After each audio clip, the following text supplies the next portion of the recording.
Le bulletin, une présentation de Multiprêt. Qui d'autre? Début de la session hiver 2024.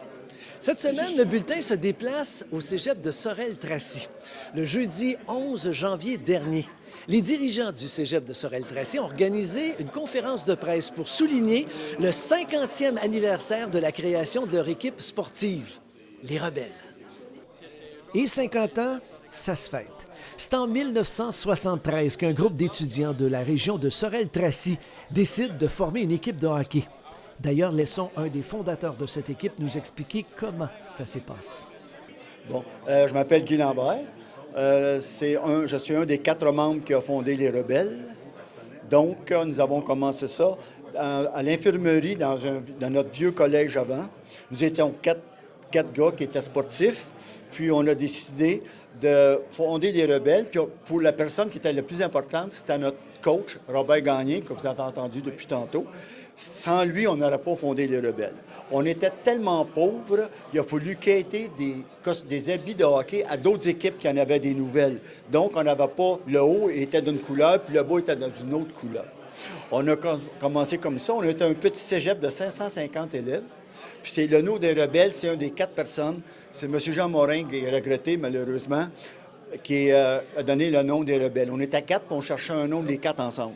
Fait que le nom des Rebelles est parti, puis on est content parce que depuis 50 ans, ce nom-là, c'était la fierté du cégep Sorel-Tracy.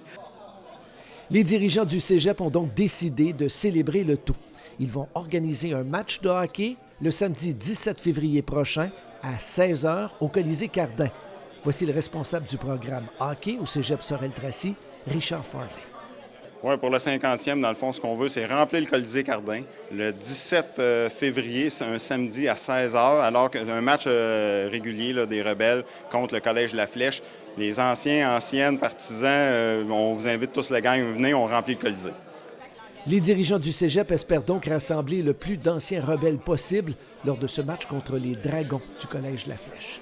Tous les profits engendrés serviront à concevoir un corridor à l'effigie des Rebelles au cégep de Sorel-Tracy. En terminant, nous avons demandé à quelques personnes sur place qu'est-ce que ça représentait pour eux d'être un membre de la famille des Rebelles. Mais d'abord, voici le maire de la ville de Sorel-Tracy, Patrick Péloquin, qui a bien compris ce que ça représentait pour sa ville d'avoir un cégep avec des équipes sportives. Un cégep, c'est une richesse incroyable parce qu'un cégep, c'est une institution d'enseignement. Ça permet justement de garder les jeunes dans notre région. C'est important de garder les jeunes, d'avoir une continuité, puis ce qui développe un plus grand sentiment d'appartenance justement à la région, mais à l'institution. Puis d'avoir des équipes sportives comme les Rebelles, bien, ce sont des ambassadeurs pour la ville qui se retrouvent un peu partout au Québec, qui font rayonner la ville de Sorel-Tracy. Puis je présume que dans tous les cégeps, dans toutes les villes du Québec, c'est la même chose, mais c'est important de les soutenir, puis c'est ce que la ville de Sorel-Tracy fait.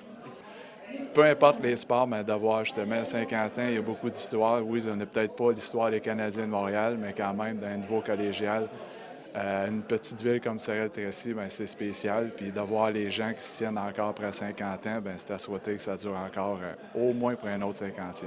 C'est sûr que c'est un honneur, là, comme on a dit dans la conférence de presse, là, c'est plus que juste une équipe. Comme pour moi, c'est le hockey, mais on est plus qu'une équipe, c'est une famille. Puis c'est le fun de faire partie de ça. Puis aussi, c'est 50 ans, fait que c'est sûr que c'est une fierté là, de faire partie de cette équipe-là. Bon, c'est la fierté, la passion puis la fierté. La fierté de voir, j'ai été un joueur des Rebelles, mais maintenant je suis comme un responsable du programme hockey. Donc, c'est de voir le parcours de ces jeunes-là, comment ils grandissent à travers ça.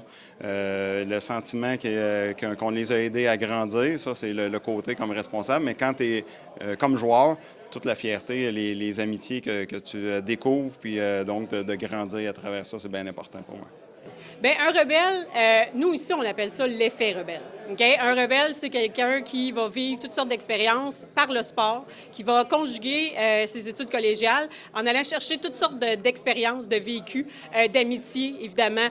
Donc, c'est tout ça, être un rebelle, un sportif au cégep de Sorel-Tracy.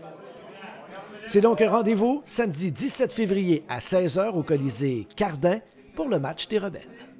Vous connaissez un ou une étudiante qui pourrait devenir notre athlète par excellence de la semaine, l'athlète Multiprêt, et remporter une bourse d'études de 1 000 $? C'est pas compliqué. Écrivez-nous à l'adresse au bas de l'écran et donnez-nous tous les détails sur cette athlète. Et qui sait, peut-être, on va aller la rencontrer.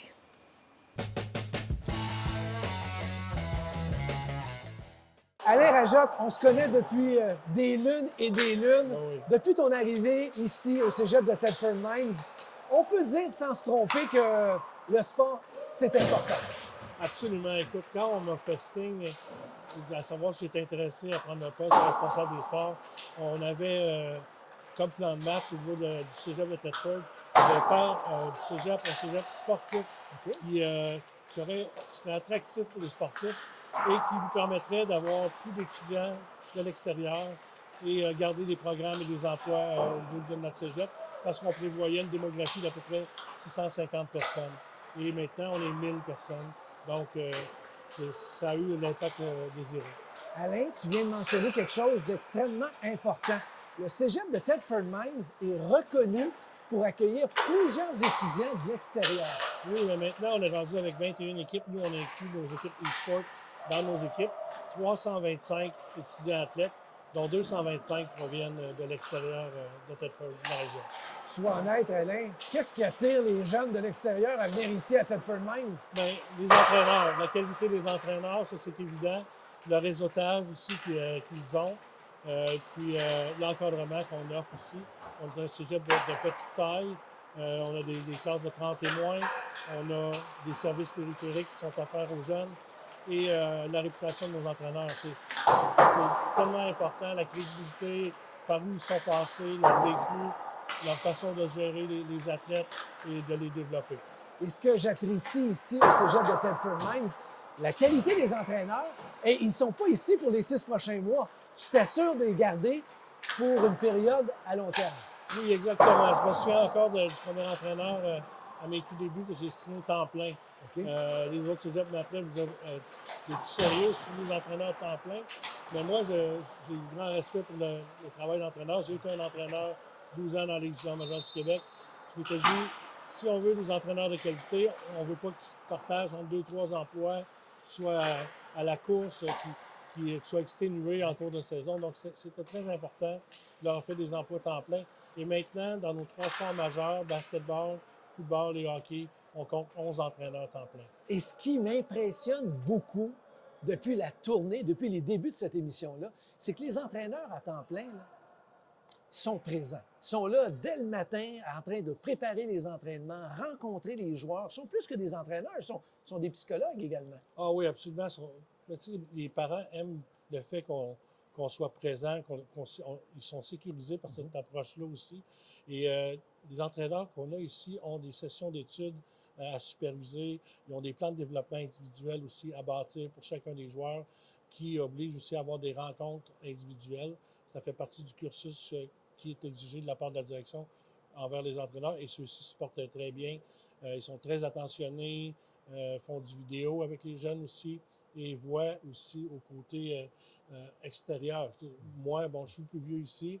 Je suis le papy. Je suis déjà papy 6 fois. Mais je suis le papy un peu de tous les jeunes ici, s'il y a un besoin autre, psychosocial, avec des intervenants qu'on a chez nous, Hélène Croteau et d'autres aussi. On est vraiment une équipe ensemble qui est présente là, du matin jusqu'à la fin de la journée là, pour nos athlètes. Alain, dernière question. Vous êtes à Thetford Mines. Il y a des gens qui vont dire c'est loin des grands centres, là, de Montréal, Québec, Trois-Rivières, Sherbrooke. Est-ce que c'est difficile d'attirer les bons athlètes ici? C'est difficile quand tu commences avec un programme, mais par la suite, notre réputation nous suit quand même. Dans nos équipes basketball, on a connu des succès à notre première année D1, on était le championnat canadien. Au football, on a déjà remporté un bol d'or. Au hockey, on est souvent parmi les première, deuxième, troisième position. Donc, il y a quand même une constance au niveau des performances. Et ça va avec l'encadrement qu'on offre à nos athlètes. Puis, je pense que c'est jamais acquis. Il faut travailler fort parce que la compétition est féroce. Et il y a d'autres bons cégeps. Les cégeps ont des bonnes offres de services aussi. Donc, il faut se dépasser, il faut innover. Cette année, nos entraîneurs ont innové dans le recrutement. Donc, c'est toutes ces choses-là qui font en sorte que ça va durer longtemps, à mon avis. Alain Rajotte, Un gros merci pour tout ce que tu as fait pour le sport collégial ici au Québec. Puis au plaisir de se reparler très bientôt. Oui, merci. Avant ta retraite. Oui, toujours un plaisir. Merci. Merci. Il y a quelques jours, l'équipe du Bulletin s'est déplacée au Cégep Saint-Laurent à Montréal pour aller rencontrer un joueur de première année, un joueur de hockey Division 1, qui évolue pour les Patriotes du Cégep Saint-Laurent. Ce joueur a presque 1 point par match depuis le début de la campagne. Son nom, Louis-Charles Cunningham. On vous le présente à l'instant. Bonjour, les 600 courtiers multiprêts partout au Québec sont fiers de supporter nos jeunes sportifs en remettant une bourse d'études de 1 000 $ à l'athlète étudiant de la semaine que nous vous présentons maintenant. Louis-Charles Cunningham. Il a eu 18 ans le 20 octobre dernier. À sa première année comme étudiant au Cégep Saint-Laurent, il évolue avec l'équipe de hockey Division 1, les Patriotes. Et depuis le début de la saison, mine de rien, il a amassé près d'1 point par match. Et son succès n'est pas l'effet du hasard. Son entraîneur-chef, Timothée Archambault, nous le décrit comme joueur. Passionné, avec éthique de travail incroyable. Là. Au niveau de toutes les ressources qu'on offre pour le développement, il en profite plus qu'à 100%. Là. Donc, premièrement, vidéo, là, il regarde toutes ses games, il vient nous voir, il veut qu'on recheck tous ses chiffres, sans exception, toutes les parties. Dans le gym, c'est notre plus en forme là, dans pas mal toutes les sphères des tests physiques. Puis sur la glace, là, travaille fort, écoute, connaît le système, puis profite de la glace qu'on a pour faire de l'extra. Là. Faire de l'extra, c'est dans l'ADN de Louis-Charles Cunningham. Lorsque nous avons assisté à l'entraînement des Patriotes à l'aréna Ronald Caron, il a été un des premiers à sauter sur la patinoire et le dernier à quitter la surface glacée. J'ai commencé à jouer au hockey un peu plus tard que tout le monde. Il a toujours fallu que je travaille très fort pour obtenir mon temps de glace ou avoir un spot sur mon équipe. Alors, moi, je dirais que je suis un joueur qui va travailler très fort dans les coins. J'ai tout de même un très bon lancer, alors je suis capable de marquer des buts aussi. Mais je dirais avant tout que quand Tim me met sur la glace, mon entraîneur-chef, il est certain que je vais tout donner puis que je vais me sacrifier pour l'équipe. Les plans de Louis-Charles sont très clairs. Il désire poursuivre ses études tout en jouant au hockey. Il a déjà un œil sur quelques universités. Je suis en train de regarder mes options justement en ce moment pour l'an prochain.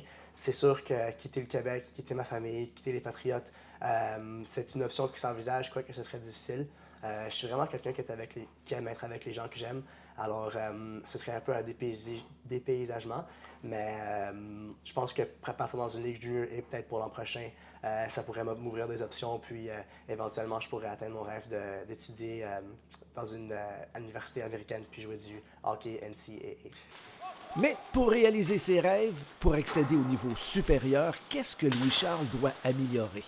C'est une bonne question. Je pense que pour passer au niveau supérieur, je pourrais quand même améliorer mes mains. Je pense mes mains. Mon père m'a dit mon coup de patin depuis que je suis tout jeune, mais je pense que j'ai beaucoup amélioré mon coup de patin parce que pendant la COVID-19, je pratiquais beaucoup à la patinoire à côté de chez nous. Il y avait le droit à une personne sur la glace. Puis la glace, on pouvait la louer gratuitement. Fait que moi, je jouais la glace, puis j'allais patiner 2-3 heures par jour. Alors, j'ai beaucoup amélioré mon coup de patin là. Mais en effet, mes mains, là, pour le prochain niveau, ce serait quelque chose à travailler. Notre étudiant athlète de la semaine se distingue sur les patinoires, mais également sur les bancs d'école, ce qui est très important s'il veut poursuivre au niveau universitaire canadien ou américain. Excellent. Top étudiant en haut de 85 de moyenne. Là. Bien, moi, j'aimerais ça devenir docteur. Là. Depuis que j'ai fait mes sciences en secondaire 3, qui portent sur le système respiratoire, le système sanguin, le système nerveux, le corps humain, ça m'intéresse beaucoup, là, surtout les muscles. Notre physiothérapeute fait un excellent travail avec nous. Peut-être que je vais envisager ça. Je ne sais pas encore vraiment ce que je veux faire comme docteur, mais tout ce que je sais, c'est que je veux aider les gens puis que le corps humain, ça m'intéresse beaucoup. Parce que tu as eu la gentillesse de répondre à nos questions et tu es notre athlète étudiant de la semaine, eh bien, le bulletin et Multiprêt va te remettre une bourse d'études de 1 000 $. Ah ben, c'est tout un cadeau, je vais vous remercier énormément. Ça va définitivement m'aider dans les choses que je vais faire l'an prochain, là, voir si je peux m'en aller à quelque part ou rester à la maison, mais c'est super apprécié. Merci beaucoup, François. Bonne chance. Merci. Bonne chance. Yes. Les activités reprennent au niveau collégial. Voici donc ce qui retient notre attention pour le babillard. D'abord, je vous rappelle que vous avez jusqu'au 24 janvier pour voter pour l'étudiant athlète de la session automne 2023. Vous avez le droit de voter une fois toutes les 24 heures et l'athlète qui recevra le plus de votes remportera 2 500 $ supplémentaires gracieuseté de Multiprêt. Le dimanche 21 janvier à midi, sur la rive sud de Montréal, il y a un match basketball féminin Division 1 qui risque d'être fort intéressant. Les Géants de Saint-Jean visitent les Cavaliers du Collège Champlain. Finalement, au volleyball féminin Division 1, le samedi 20 janvier à 13h au cégep de l'Outaouais, le cégep Garneau sera les visiteurs. Les deux équipes ont des fiches similaires. Voilà, c'est complet pour cette première édition de l'édition Session hivernale 2024. Mon nom est François Bessette, au nom de toute l'équipe. Merci beaucoup et surtout, à très bientôt. Le bulletin était une présentation de Multiprêt. Qui d'autre?